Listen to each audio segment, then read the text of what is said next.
The alien girl crouched behind a broken tree trunk, her purple skin glowing faintly in the cold moonlight. Her name was Kyla, and she was alone. Lost and afraid. The forest was quiet, too quiet, and every sound made her flinch. She had not eaten. In 2 days, her arm was hurt, and her small pack of supplies was long gone. She peeked through the leaves and saw a human male sitting by a fire. He was cooking something in a metal pot, and the smell made her stomach twist with hunger, but she stayed hidden.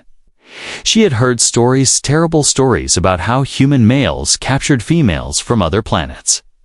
Some said they experimented on them, others said they used them for strange mating rituals, and worst of all, some said humans didn't eat their females after mating. How strange, Kyla thought. On her homeworld, Varrock 7, males always devoured their mates. It was tradition, nature, law. A male showed power by taking the female completely. That was life. She looked again. The human male wore strange, soft clothes. His hair was short, brown, and messy. He didn't look dangerous, but Kyla knew better than to trust appearances. Still, she was too hungry to think clearly. She moved from tree to tree, slowly and silently, like a hunter, as she stepped on a dry twig. It snapped under her foot. The human looked up fast. His eyes met hers. She froze, ready to run. But he didn't move. He just stared, blinking in surprise. Then, he smiled and said, "Hey there, you okay?" Kyla's heart pounded in her chest. She didn't understand the words fully, but the tone didn't sound threatening. Her translator implant buzzed, trying to adjust to his voice.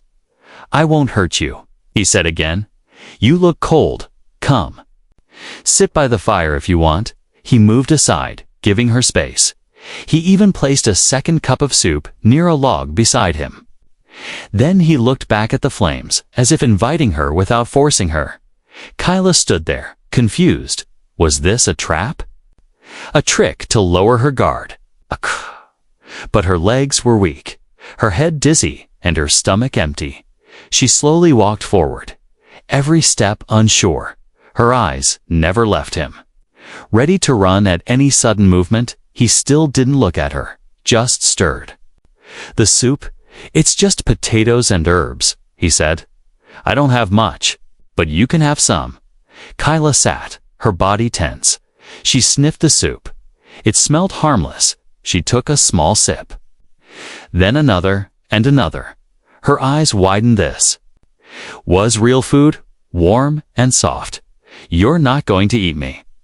She finally asked. Her voice was quiet, her translator still adjusting. The human looked confused. "Eat you?" "No, of course not," he said with a laugh. "Why would I do that?" Kyla didn't laugh. She looked serious. On Varrock 7, males eat females after mating. Now he stared at her, shocked. That's awful," he said. "No, we don't do that here. That's not how humans work." Kyla pulled her legs close, hugging her knees. Then, what do human males do? He looked into the fire, thinking, well, we talk, we share stories. We help each other. If we like someone, we treat them with kindness.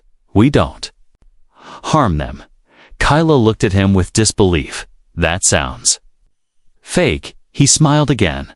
"I guess it would, if you've only seen the worst." They sat in silence for a while. The fire crackled, the wind whispered through the trees, and for the first time in days, Kyla felt warmth not just on her skin, but inside her chest. "My name's Ethan." The human said, "What's yours?" "Kyla," she replied, still watching him carefully. "Nice to meet you, Kyla," he said softly. "You're safe here, I promise." Kyla wanted to believe him, but the fear in her blood ran deep. She had been trained since childhood to never trust, to never let her guard down. But this human didn't act like the monsters her people had warned her about. That night, she didn't sleep. Instead, she watched him as he slept beside the fire, one hand under his head, breathing slow and calm. He didn't lock her up, didn't tie her down, didn't even try to touch her, and in the morning he made her more soup. Kyla didn't understand him, not yet, but something inside her started to shift. Maybe, just maybe, this human was telling the truth. Maybe he really didn't want to eat her. Maybe he was different. But still, she kept her small knife hidden in her sleeve, just in case.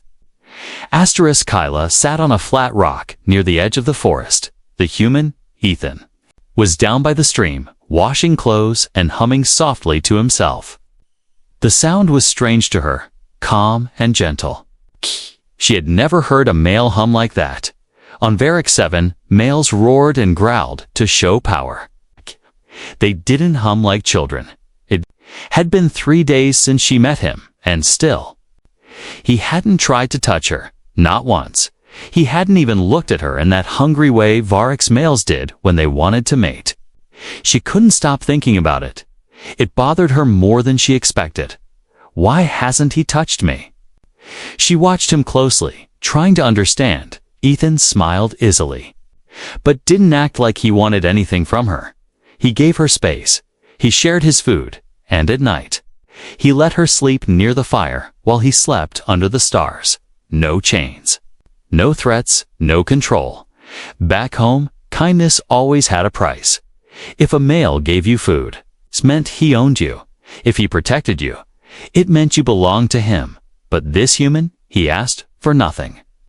Kyla walked toward him, slowly, her mind full of questions she never thought she'd ask. He looked up and smiled. "Hey Kyla, want some berries?" She shook her head. No. She stood still for a moment, then asked, "Why haven't you touched me?" Ethan blinked, surprised. "Touched you?" "Yes," she said plainly. "You found me. I'm alone. I'm weak. You gave me food, shelter, fire." She paused. "You're male, I'm female, so why haven't you claimed me?" Ethan's eyes widened.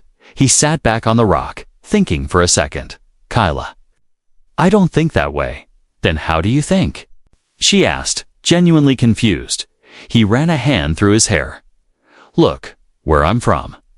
You don't claim someone just because they're weak or alone. People choose each other. They talk, they grow close, they earn trust. Trust." She echoed, "Is that a type of ownership?" "No," he said gently. "Trust means you believe someone will not hurt you even when they could." Kyla frowned. "That's dangerous, sometimes," Ethan agreed. "But it's also beautiful. It's how friendships start. It's how love begins. Love." She had heard that word before, but never truly understood it. On Varric 7, love was pain. Love was survival. "Have you loved before?" she asked. Ethan looked away. His smile faded. "Once, a long time ago. But it didn't last. She died in a war, not so different from this one." Kyla watched his face. He wasn't lying. His voice had changed, quieter, softer. "I'm sorry," she said. "Thanks." He replied with a nod. "It still hurts sometimes, but meeting you, it feels like a second chance to do something right." Kyla sat down beside him. Not too close, not too far. She looked at the stream, watching it flow over the smooth rocks. "What if I asked you to touch me?" she said suddenly, her voice almost a whisper. Ethan looked at her, surprised again. "Why?" "I want to know how humans touch. You say it's different. I want to feel it." He hesitated, then held out his hand, palm open. "May I?" She looked at the hand, confused. "What do I do?" "Just place your hand in mine," he said kindly. "It's how we greet, sometimes how we comfort." Slowly, Kyla reached out. Her fingers touched his, and she flinched slightly, but he didn't grip her, didn't pull her close. He just held her hand gently. Their palms rested together, warm and still. "This is human touch?" she asked. "One type," he said, smiling again. "There are many kinds, but none should bring fear." She felt something strange. Not fear, but something warm. "Light, it doesn't hurt," she said. "It shouldn't," he replied. It should make you feel safe. Kyla pulled her hand back, confused by her own feelings. She stood up and stepped away. I don't understand you, she said, her voice shaking, but I want to. That's enough for now, Ethan said, standing. 2, we have time, she nodded, then added, on Varix. If a female asked that question, she would be punished. You're not on Varix anymore, he said gently. You're here, with me. That night, she didn't sleep with a knife in her sleeve. Instead, she lay on her side, watching the stars, wondering what other human things she didn't know, and for the first time in her life, she didn't feel like prey. Kyla stood at the edge of the forest, looking at the sky above. The clouds moved slowly, like smoke from a dying fire. The wind touched her face, gentle and cool. But her thoughts were not calm. They were heavy, filled with questions she never had before she met the human. Ethan was inside the small cave they now shared, building something with scrap metal and wires. He called it a beacon, a device to call for help. But Kyla wasn't sure who would answer, or if she even wanted. Them too, her people, the Virax, would not understand what she had become. She was not the same girl they had trained in the warrior pens. Not anymore. Back then, kindness was a weapon. If someone smiled at you, it meant they were about to take something from you, if they gave you food. They wanted your loyalty or your body. Every act of care came with a hidden chain, wrapped. In pretty words, you learned fast to reject softness, or you'd be crushed by it later.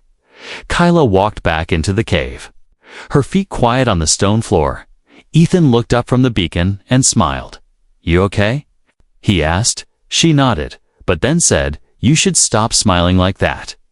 Ethan raised an eyebrow. Why? 'Cause where I'm from, a smile is dangerous.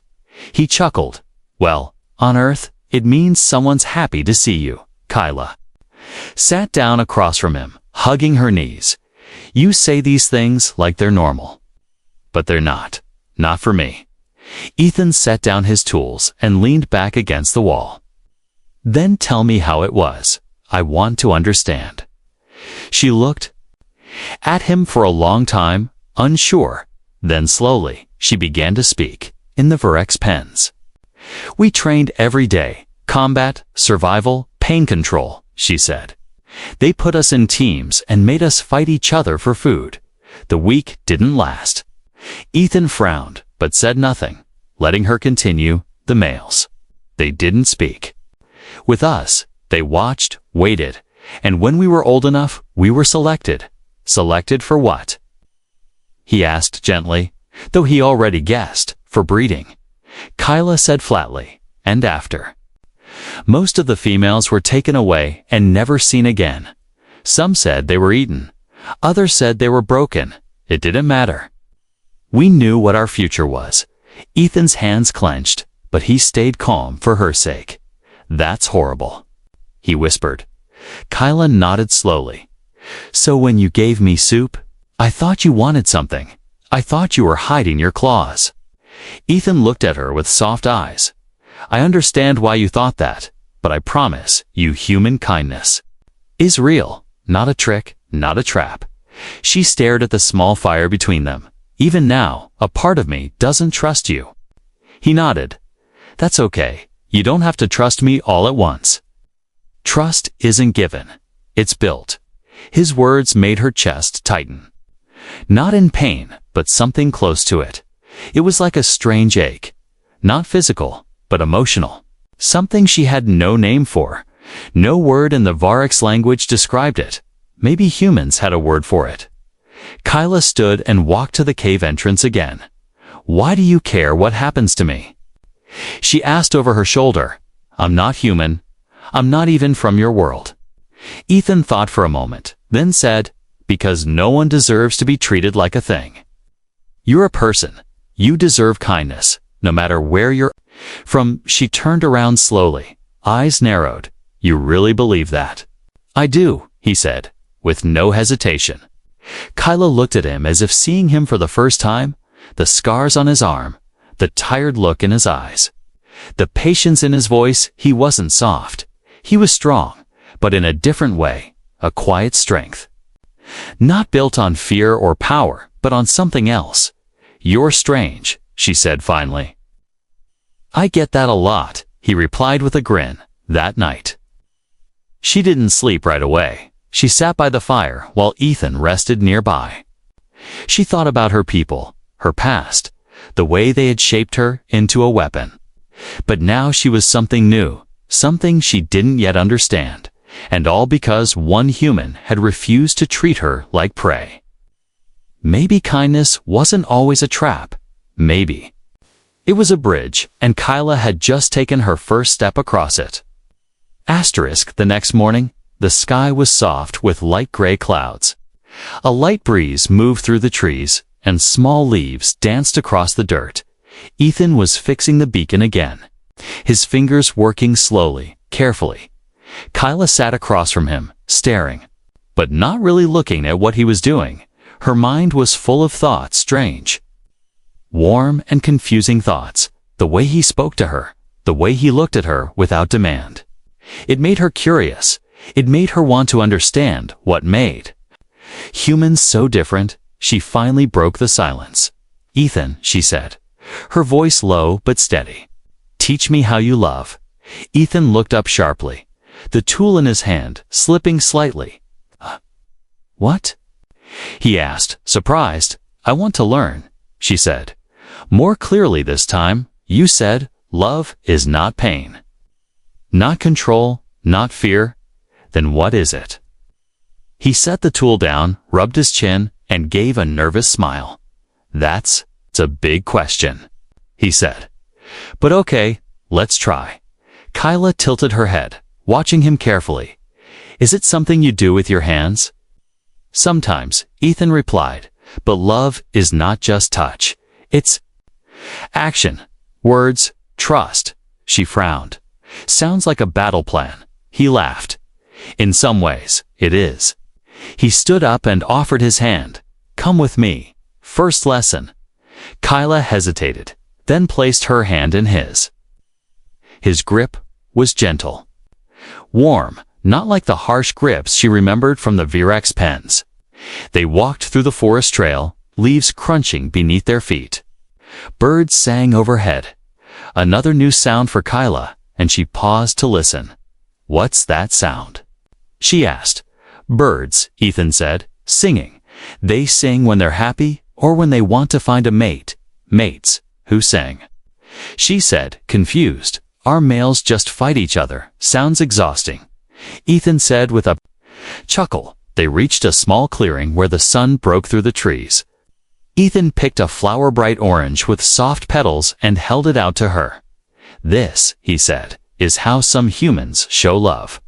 Not always, but it's a nice gesture." Kyla took the flower, looking at it like it might explode. "You give this to someone, and they're yours." "No," Ethan said gently. "You give it because you want to make them smile." She didn't smile, not yet, but she looked at the flower for a long time. Then she asked, "Can you show me more?" He nodded. "Okay, second lesson, storytelling." They sat down on a large fallen log, and Ethan began to tell her a short story from his childhood, about how he once got lost in the mountains and was saved by a stranger who later became a close friend.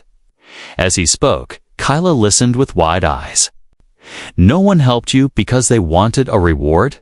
"No," Ethan said, "just because it was the right thing to do." Kyla leaned forward, her voice soft. "You love with stories and kindness." "Yes," he said. "Love grows through small things, shared moments, honesty, care." She looked down at her hands. "I've only known pain and fear. That's how we were taught." "I know," Ethan said, "but that doesn't have to be your future." She stood up suddenly, a bit restless. "Is there a lesson where we fight?" she asked, half serious, half curious. Ethan grinned. "We could spar if you want." "But love isn't about defeating someone. It's about protecting them." "Protecting," she repeated. "That, I understand." They walked back to the cave. the sky now glowing orange with the coming sunset when they sat near the fire again. Kyla did something unexpected. She reached out and placed her hand on Ethan's shoulder. Slowly, carefully, "Did I do it right?" she asked. He smiled. "That's a good start." She took a breath, unsure how to ask her next question. When humans love someone, do they stay with them forever? "Sometimes," Ethan replied. "If both choose to, yes. No force." She asked, "No chains?" He said softly, "Only choice." She nodded slowly, eyes fixed on the flames. "I think I want to learn more," she whispered. "You will," Ethan said. "You're already learning," and in that quiet cave, surrounded by silence and stars, Kyla began to believe that maybe, just maybe, she could become someone new, someone who didn't need to fear every smile, every hand, every kind word, because love, the human way, was not about taking, it was about giving freely, without fear. And for the first time in her life, she wanted to give something back. The beacon blinked with soft blue light, its signal pulsing every few seconds. Kyla stared at it like it was a monster in the corner of the cave. Ethan smiled, proud of his work, but she didn't smile back. Her hands were cold, her heart even colder. "That signal," she said. "Someone will hear it. That's the point," Ethan said. Wiping grease from his fingers, "It could be a rescue team, a patrol, or even a trader ship. Someone will come, and we can get off this planet." But Kyla didn't look hopeful. She stood slowly, eyes fixed on the blinking light. "You don't understand," she whispered. "If my people come, they'll kill me." Ethan looked at her, confused. "What? Why?" "Because I stayed with you," she said, voice shaking. "Because I didn't die in battle. Because I let a human touch me without fighting back." Ethan's smile vanished. "That's insane." "No," Kyla said. "That's Varek's law. We are trained to fight until death, not to feel, not to change. They'll say, 'I'm tainted.'" A cold silence filled the cave. Outside, the wind picked up, leaves rattling like whispers from a darker world. Ethan stood up and walked to her side. "Then we won't let them take you." Kyla shook her head. "They'll come in. Numbers, strong-armed. I won't survive. You'll die too." "Let them try," Ethan said, his voice steady. "I didn't save you just to hand you back." Kyla turned away, hiding the sting in her eyes. It was the first time anyone had ever said they would fight for her, not with her, not against her, for her. But even that didn't stop the fear crawling up her spine.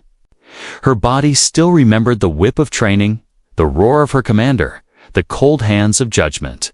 "Ethan," she said softly, "if they take me, and I tell you to run, must run."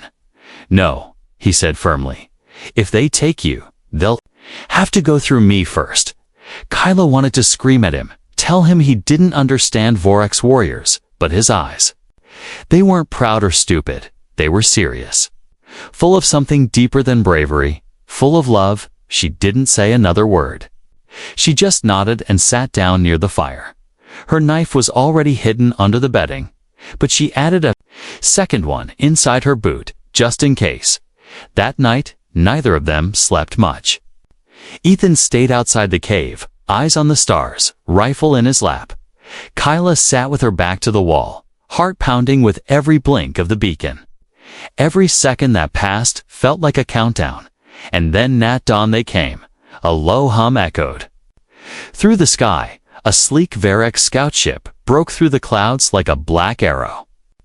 Kyla ran to the cave mouth, breath frozen. "That's one of ours," she said, voice sharp. Ethan lifted the rifle, but Kyla grabbed his arm. "No," she said. "You can't shoot first. They'll erase you." The ship hovered above the trees. Engines roaring softly, a hatch opened, and 3 Varek's warriors dropped down in silver armor, tall and fast. Kyla recognized the symbols on their shoulders. Elite recovery team.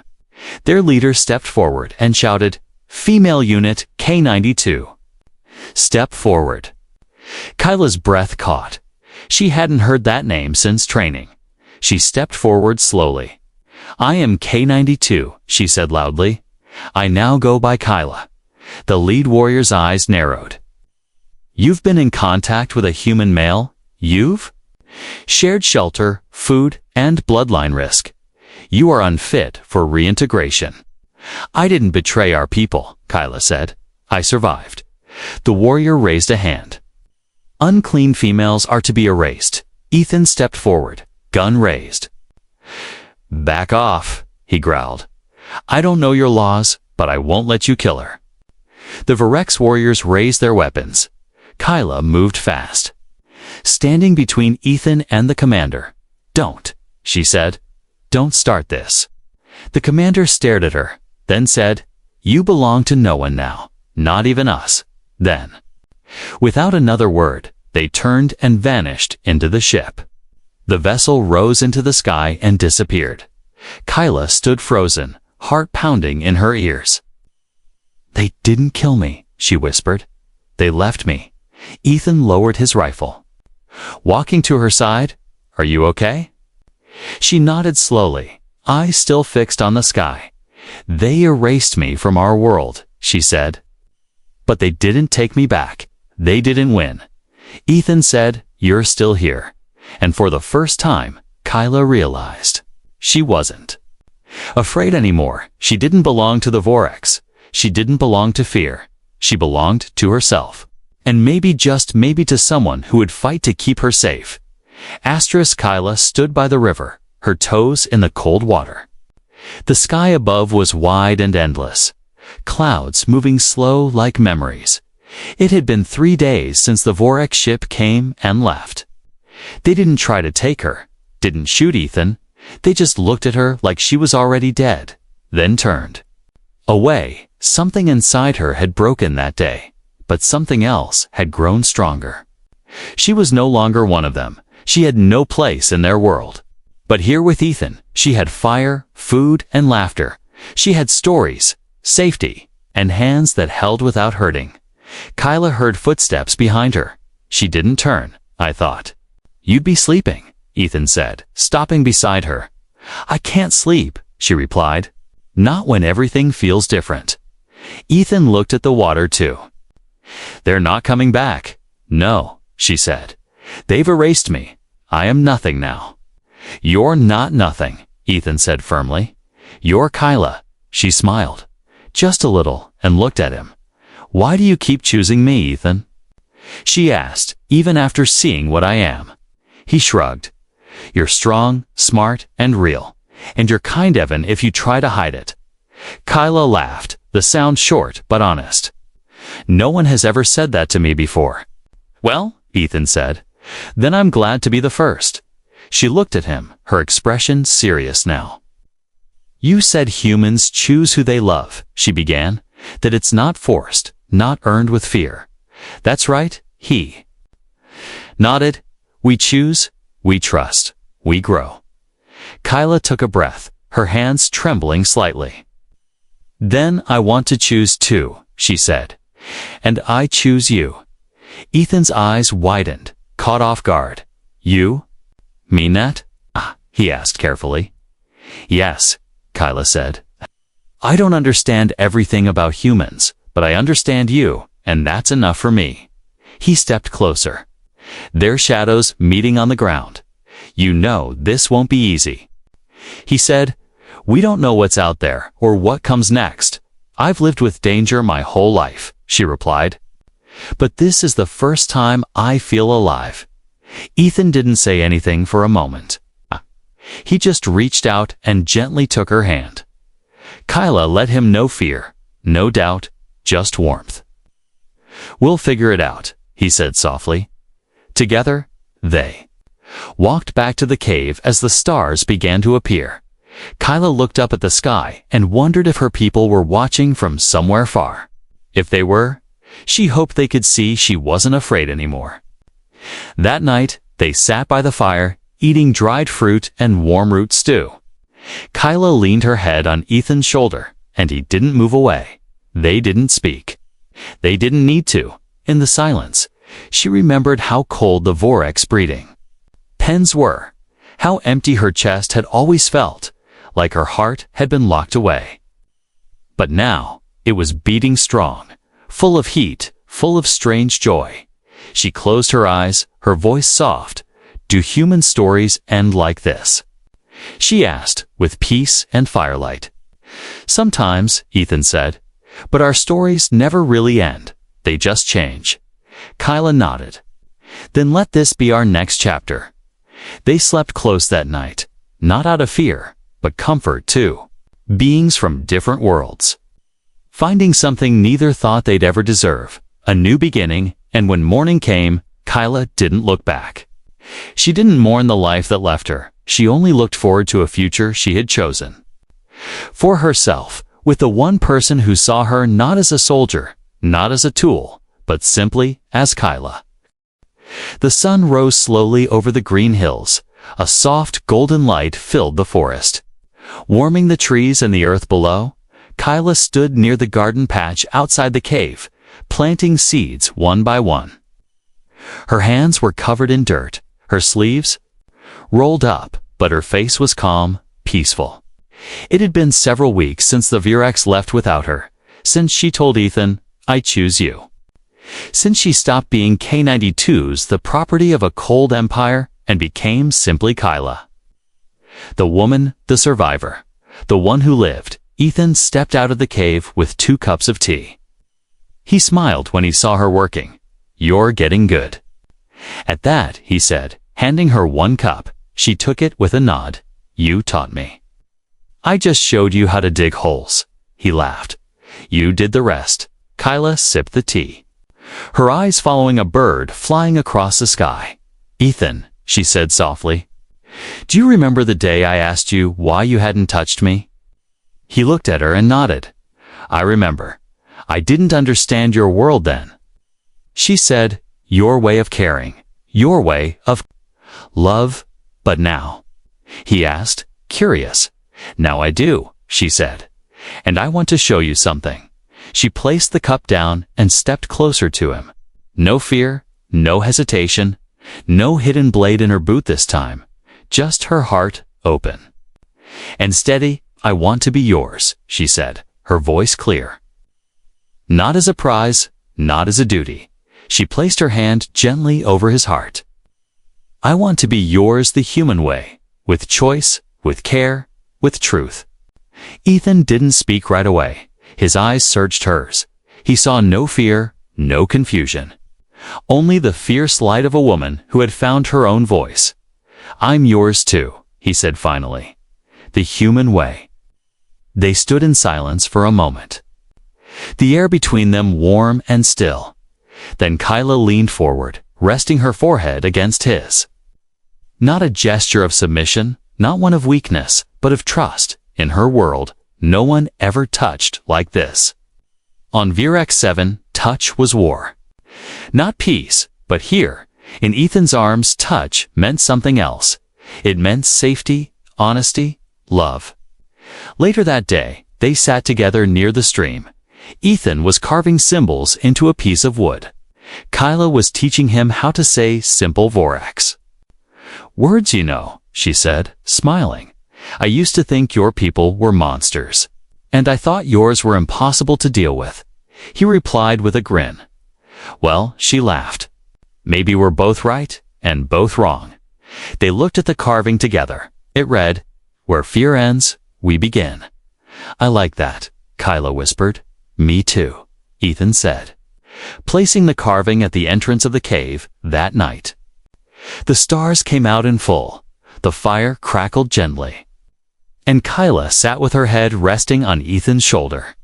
She had wrapped a thin cord around her wrist, small symbol of her past. But now, it was tied with a flower he had given her, the past and present. "Joined as one, I never thought I'd live like this," she said, eyes closed. Ethan brushed a hand over her hair. "You made it happen." "No," she said softly. "We did." A soft breeze moved through the trees, in the darkness. Far Above, stars shimmered like quiet promises she had once been trained to fight.